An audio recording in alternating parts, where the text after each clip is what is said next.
Bismillahirrahmanirrahim.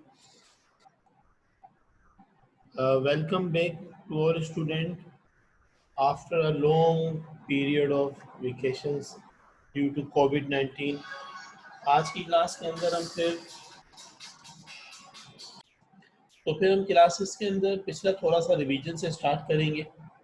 Okay जी। और उस revision के बाद फिर हम उसे मज़ीद आगे बढ़ाते हैं। उस काम को हम अपने कोर्स आउटलाइन के मुताबिक। अच्छा जी, देखें, मैं स्क्रीन पे पिछली कुछ चीज़ें आपके सामने रिवीजन कर रहा हूँ जो हमने लास्ट क्लास में पढ़ी हुई हैं, जो आप ही लोगों से स्टूडेंट से मैंने एक आध स्टूडेंट से मैंने इमेज ली हुई है, उसको मैं थोड़ा सा डिस्कस कर रहा हूँ। देखिए जी, नंबर फर्स्ट क्लास में हमारा टाइटल है कोर्स का फाइनेंशियल अप्रेजल। एक बात याद रखें कि हमने स्टार्ट ये किया था, रिवीजन के लिए बता रहा हूँ कि अकाउंटिंग और फाइनेंस में आपस में क्या फ़र्क होता है। ठीक है, अकाउंटिंग और फाइनेंस के फ़र्क के हवाले से चंद बातें यहाँ मैं आपके सामने रख रहा हूँ। क्लास में डिस्कस हो चुकी है पहले, आप अगर उसे देखेंगे पिछला काम तो आपको वहाँ से भी कुछ समझ में आ जाएगा। ठीक है जी, अकाउंटिंग और फाइनेंस। अकाउंटिंग के अंदर हम फाइनेंस मैनेजर के अंडर में रहते हुए वो तमाम इंफॉर्मेशन जो फाइनेंस मैनेजर को चाहिए हो उसे प्रोवाइड करते हैं। नंबर वन, पहली बात, रिपोर्टिंग का काम करते हैं उन्हीं के लिए हम पूरे जो फाइनेंशियल स्टेटमेंट्स होते हैं उन्हें बनाते हैं। ठीक है, फाइनेंशियल स्टेटमेंट्स को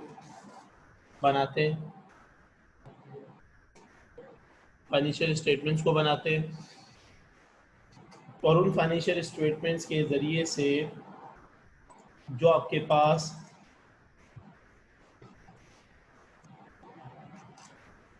इन्वेस्टर्स होते हैं, जिसे आप इन्वेस्टर कहते हैं, आप उसे स्टेक होल्डर भी कहते हैं। इस इन्वेस्टर से बड़ी टर्म हम यूज़ करते हैं स्टेक होल्डर, कि जिसका कंपनी में कोई भी किस्म का इंटरेस्ट हो। तो आप क्या करते हैं कि उन लोगों के लिए जिन लोगों ने कंपनी में कोई भी उनको इंटरेस्ट हो, उन लोगों के इंटरेस्ट को बाकी रखने के लिए आप उन्हें पूरी कंपनी का जो भी फाइनेंशियल डेटा हो, फाइनेंशियल डेटा से मुराद पैसा कहाँ से कितना आया था, और इसी तरीके से वो पैसा जो आया था वो पैसा आपने कहाँ कहाँ पर लगाया हुआ है, इन्वेस्टमेंट कहाँ कहाँ की हुई है। ठीक है, और इसी तरीके से वो डेटा जिसमें जो इन्वेस्टमेंट की हुई है उससे आपने कमाया कितना। ठीक है, जो कमाया था वो अब किस शक्ल में कहाँ कहाँ रखा हुआ है, ये सारी चीज़ें हम डिस्कस करते हैं। ठीक है, फाइनेंस एक अकाउंटेंट डिस्कस करता है, एक अकाउंटेंट अपने पास उसे बनाता है। ठीक है, और किसके लिए बना रहा है, फाइनेंस मैनेजर के कहने पे या उसकी रिपोर्टिंग के लिए बना रहा है, क्योंकि फिर बाद में उसे ये डेटा सारा काम आएगा। पर ये आपके पास फाइनेंस के अंदर आप क्या करते हैं, पैसा जिन जिन लोगों से लेते हैं ना, उन्हें आप उधार जिन जिन से लिए उन्हें आप इंटरेस्ट देते हैं। जिन जिन को आपने अपने साथ जो है वो ओनर बनाया है तो उन्हें आप डिविडेंड देते हैं। ठीक है, जिन लोगों को आप डिविडेंड देते हैं वो आपके साथ क्या होते हैं, ओनर होते हैं। जो ओनर होता है उससे बहुत सारे राइट्स हासिल होते हैं, जो शेयर के राइट्स होते हैं। ठीक है, उसे एक रेजिडुअल राइट भी, एक प्रीम्प्टिव राइट भी हासिल होता है, एक वोटिंग राइट भी होता है उसके पास। इस तरीके से उसके पास बहुत सारे राइट होते हैं। हम फाइनेंस में टाइम वैल्यू ऑफ मनी को भी पढ़ते हैं।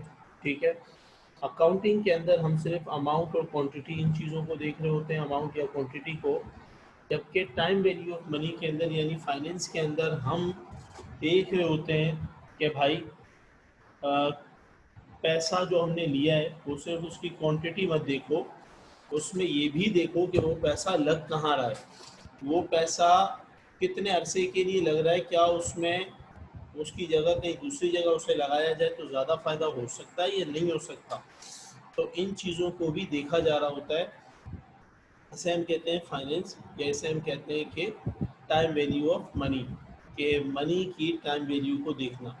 क्योंकि आपका कोर्स फाइनेंशियल अप्रेजल का है तो उसमें आपके पास कोर्स आउटलाइन के मुताबिक चंद ऐसी चीज़ें भी आपके पास मौजूद हैं, जिसमें एग्जांपल के तौर पर कॉस्ट ऑफ या कैपिटल है, कि पैसा जब लेते हैं तो कितना कितना कहाँ कहाँ खर्च होता है। इसी तरीके से उसमें आपके पास कैपिटल बजटिंग की टेक्निक्स भी हैं कुछ, कि पैसा जब कहीं लगाया जाता है तो वापस आता है, तो वापस आना उसका ज़रूरी नहीं कि बढ़कर आ रहा हो तो अच्छा ही हो, नुकसान भी हो सकता है। तो किस तरीके से किन किन चीज़ों को डिस्कस किया जाता है 12, इसमें चंद चीज़ें मैं मज़ीद दोबारा बता रहा हूँ, सुनते जाएं। अकाउंटिंग सिर्फ अमाउंट और क्वांटिटी पे काम करते हैं कि पैसा कहाँ कहाँ लग रहा है, क्या क्या हो रहा है। फाइनेंस वाले ये देख रहे हैं कि पैसा आएगा कहाँ से। पैसे आने के दो सोर्सेज होते हैं, एक होता है कि आप पैसा उधार पे लें, उसके बदले इंटरेस्ट दें, ये लिखा हुआ। एक सोर्स होता है कि आप पैसा लोगों से लें, उसके साथ उनको ओनरशिप दें, इसे कहते हैं उन ओनरशिप दें। देखें, आप पैसा लेते हैं कर्जे पर, वापस क्या देते हैं उन्हें, इंटरेस्ट। आप पैसा लेते हैं ओनरशिप पर, उनको साथ ओनरशिप देते हैं, उन्हें वापस क्या देते हैं, डिविडेंड। दोनों को पैसे ही दिए जा रहे हैं, एक पैसों को नाम दे रहे, लिफाफे को नाम दे रहे पैसों के इंटरेस्ट, एक पैसों के लिफाफे को नाम दे रहे डिविडेंड। डिविडेंड अपनों को दिया जाता है जो ऑनर होता है, साथ ये पराये को दिया जाता है जो उधार देता है हमें पैसे। Is it okay? ओ जी, ओके जी। इसी तरह फाइनेंस और अकाउंटिंग में एक बड़ा फर्क टाइम वैल्यू ऑफ मनी का है। अकाउंटिंग वाले लोग कहते हैं कि अगर तुमने किसी जगह 1 लाख रुपए लगाए, वापस आ रहे हैं 1,10,000, तो भाई 10,000 फायदा हो रहा है, ठीक है। फाइनेंस वाले लोग कहते हैं कि भाई तुमने लगाए 1 लाख, वापस आ रहे हैं 1,10,000, तुम्हें नुकसान हो गया। क्यों? क्योंकि तुम्हें एक और जगह से 1,15,000 मिल सकते थे, यानी 15,000 ऊपर मिल सकते थे। तुमने अपना 5,000 रुपये का नुकसान किया है। अपॉर्चुनिटी कॉस्ट कहते हैं इसको, कि तुमने इस अपॉर्चुनिटी को हासिल नहीं किया, ये तुमने अपना नुकसान किया। तो इसे कहते हैं कि भाई टाइम वैल्यू ऑफ मनी, यानी गुजरते वक्त के साथ मनी की वैल्यू को देखना, ठीक है, एनालाइज करना, ये कहलाता है फाइनेंस। फाइनेंस की जब टाइम वैल्यू ऑफ मनी की बात की जाए ना, ये पहली मर्तबा जब किसी ने सोचा, तो फिर आहिस्ता आहिस्ता करके उसमें चीज़ें ऐड हुई, तो पता चला भाई अगर तुम टाइम को देखते हो तो उसमें ये चीज़ें, मिसाल के तौर पर इंटरेस्ट रेट को देखो, रिस्क को देखो, उसके साथ तुम ये देखें भाई आपके जो है वो डिस्काउंटिंग का रेट, यानी कि इंटरेस्ट का रेट कितना चल रहा है। ये सारी चीज़ें फिर देखी जाने लगी, तो इस तरह फाइनेंस एक अलग पूरी फील्ड बन गई। भारत, इन दोनों में फ़र्क की वजह इन दोनों में फ़र्क की कुछ बुनियादें बता रहा हूँ, कि भाई ये जो डिविडेंड वाले लोग हैं ना, ये कौन थे, किस लिफाफे वाले, जो ऑनर्स हैं, ठीक है। ये जो ऑनर्स हैं हमारे पास डिविडेंड वाले, इनको जब आप इनसे पैसे लेते हैं और साल बाद मुनाफे में क्या देते हैं, डिविडेंड। जब आप इनसे पैसे लेते हैं तो आप इन्हें कहते हैं आप हमारे साथ मालिक हो कंपनी के। तो मालिक होने के नाते आपको क्या मिल रहा है, आपको राइट शेयर मिल रहे हैं। राइट शेयर का मतलब, कंपनी जब कभी मजीद शेयर इशू करेगी तो पहले भाई तुम्हें इख्तियार देगी कि तुम खरीद लो एक बार, इसे कहते हैं प्रेम्पटिव राइट। इसी तरह एक और फर्क, जब कभी भी कंपनी का दिवालिया होगा, कंपनी ख़त्म हो जाएगी, कंपनी को आप बेचा जाएगा दूसरों के हाथों, तो उस वक्त आपने एक बात याद रखनी है कि अगर कंपनी के आपने शेयर्स खरीदे में आप ओनर हैं, तो कंपनी उधार वाले लोगों को पहले चुका देगी, जो बच जाएगा सारा के सारा रेजिडुअल कहलाता है, उस सब पे आपका हक है, रेजिडुअल राइट आप है, अगर आपने ओनरशिप लगाई हुई है तो, ठीक है। अच्छा जी, इसी तरीके से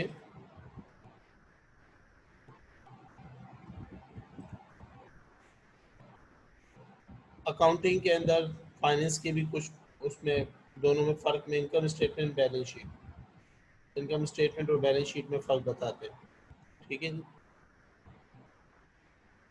ये बुक का नाम आपके पास मैंने बता दिया, परसाना चंद्रा की बुक आपने लेनी है। देखिए इनकम स्टेटमेंट के अंदर फ़र्क क्या होता है भाई, अकाउंटिंग फाइनेंस के अंदर फ़र्क की बात की जाए तो उसमें इनकम स्टेटमेंट क्या बताता है, इनकम स्टेटमेंट भाई ये बताता है कि सबसे पहले हम इनकम स्टेटमेंट के अंदर लिखते हैं सेल्स, उसके एसबी आएगा यहाँ पे, फिर कॉस्ट ऑफ गुड्स और माइनस होती है, ग्रॉस प्रॉफिट आ जाता है। फिर आप उसे एक्सपेंसेस माइनस करते हैं तो आपके पास जो बच जाता है उसे कहते हैं earning before interest and tax. फिर उसमें से इंटरेस्ट माइनस करते हैं तो अर्निंग बिफोर टैक्स बच जाता है, फिर टैक्स माइनस करते हैं तो फिर आपके पास नेट इनकम आ जाती है। एक बात आपने याद रखनी है कि भाई यहाँ तक का जो काम है ना, सेल, जो लोगों ने आपको पैसे दिए, आपने उन्हें चीज़ दी, लोगों ने आपको पैसे दिए। कॉस्ट ऑफ गुड सोल्ड, आपने पीछे उन्हें पैसे दिए जिनसे माल लिया था।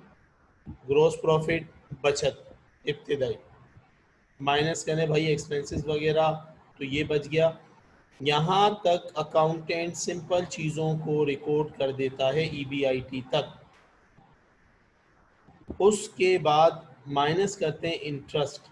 ये जो इंटरेस्ट माइनस कर रहे हैं, इंटरेस्ट जब माइनस करते हैं तो फाइनेंस मैनेजर, फाइनेंस वाले लोग, वो आपको, जो फाइनेंस वाले लोग हैं वो डिसाइड करता है फाइनेंस मैनेजर कि आपको सस्ता तरीन पैसा कहाँ से मिलेगा जिसमें कम से कम इंटरेस्ट सूद की अमाउंट देनी पड़े।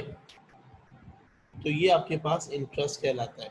यहाँ से फाइनेंस मैनेजर का काम शुरू होता है, उसकी जॉब शुरू होती है या उसकी एक्सपर्टीज शुरू होती है कि भाई वो अपनी एक्सपर्टीज़ की बुनियाद पर बताए कि सस्ता तरीन पैसा शहर से, मुल्क से, दुनिया से कहाँ से मिलेगा।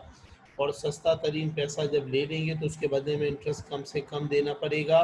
जब ये कम जाएगा तो फिर इसका मतलब ये ज़्यादा बच जाएगा।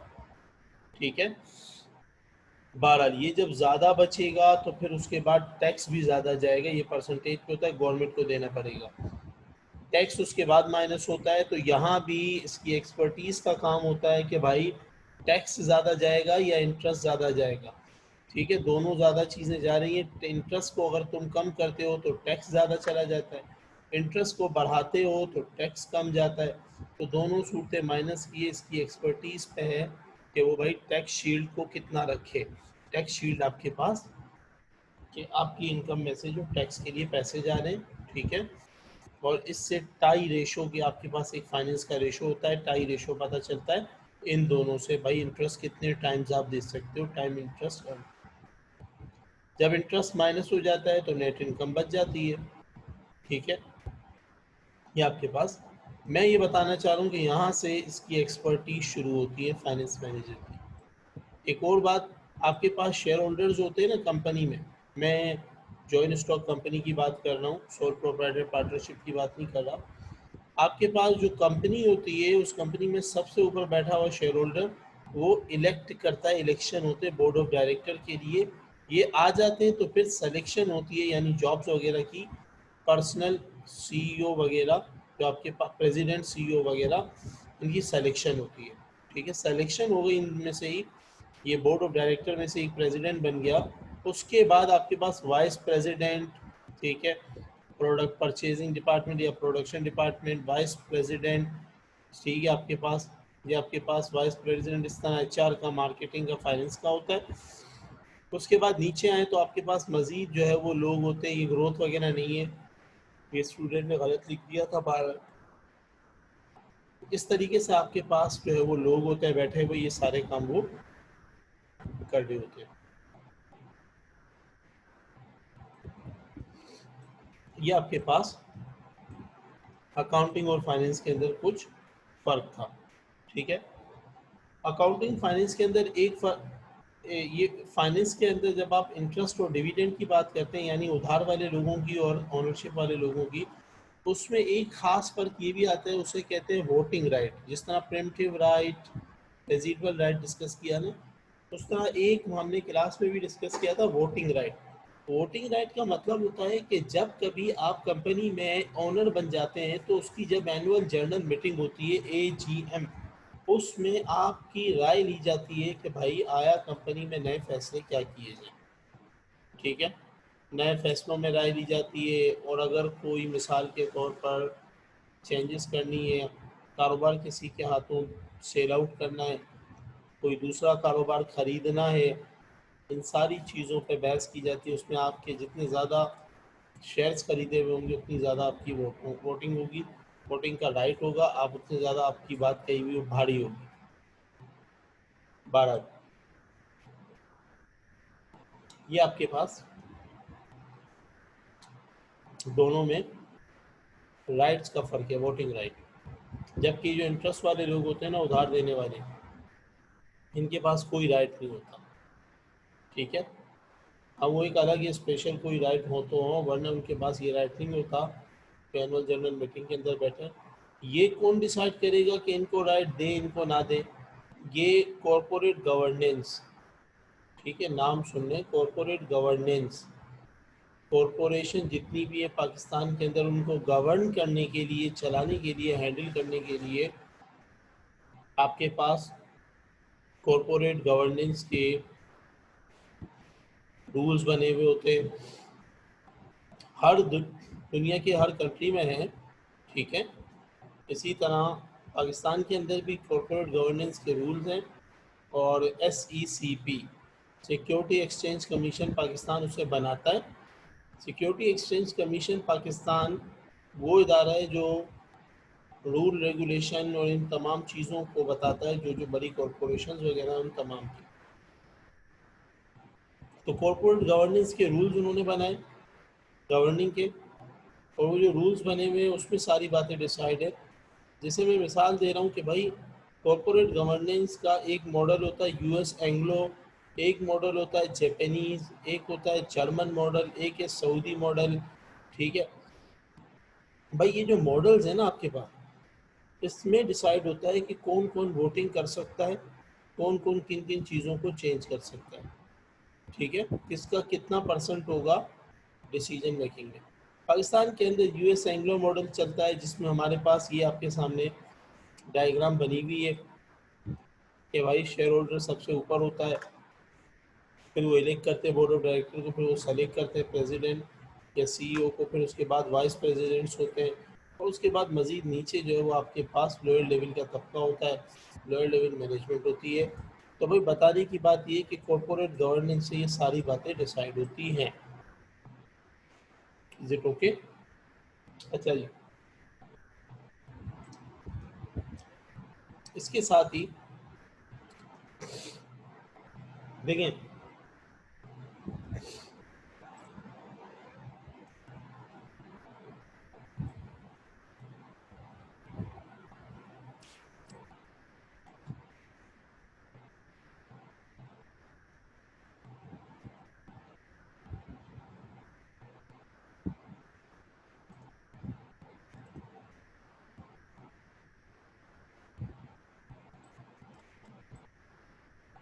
ये आपके पास एक और डायग्राम, एक और पेज जहाँ हमने पढ़ा था,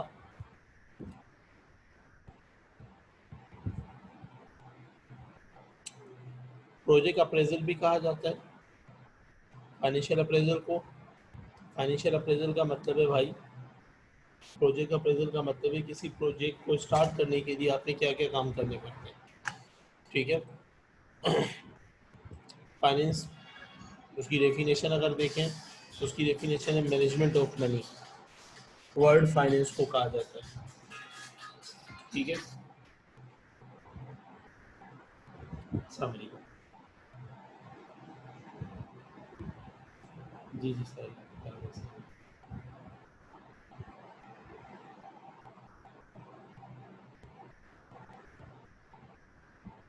जी जी सर। ये आपके पास फाइनेंस की डेफिनेशन होती है मैनेजमेंट ऑफ मनी। ठीक है, कि आप किस तरीके से जो आपके पास मनी है उसे आप मैनेज करते हैं। ठीक है, उसके लिए फिर आप मैनेजमेंट की, हमें पता है कि भाई उसका मतलब होता है मैनेजमेंट का planning, organising, staffing, leading, controlling. Money का मतलब होता है भाई करंट करेंसी जो आपके पास है, फाइनेंशियल, उसमें आप जो पैसे आपके पास होते हैं अगर आप उसे कहीं से दे दें तो फाइनेंसिंग कहलाता है, कहीं अगर आप उसे किसी और जगह किसी और को दे रहे हैं कारोबार के लिए तो वो इन्वेस्टमेंट कहलाती है। ठीक है जी, इसी तरीके से जब आप प्लानिंग की बात करते हैं तो उसके कुछ एडवांस आपके पास चीज़ें, उससे फिर आप स्ट्रेटजीज वगैरह की तरफ लेकर जाते हैं। ठीक है, ये आपके पास बैलेंस शीट को थोड़ा सा डिस्क्राइब किया हुआ है।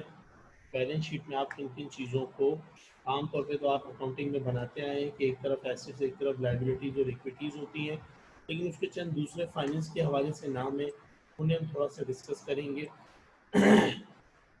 और इसी तरह से भाई जब आप फाइनेंस की बात करते हैं तो डिस्काउंटिंग की कुछ टेक्निक्स होती हैं, फाइनेंशियल टेक्निक्स होती है, डिस्काउंटिंग की कुछ नॉन डिस्काउंटिंग टेक्निक्स है, वो अकाउंटिंग से रिलेट कर रही होती है। ठीक है, इन्हें हम अभी नेक्स्ट सेशन में इसके साथ ही डिस्कस कर लेंगे। ओके जी, अल्लाह हाफिज़।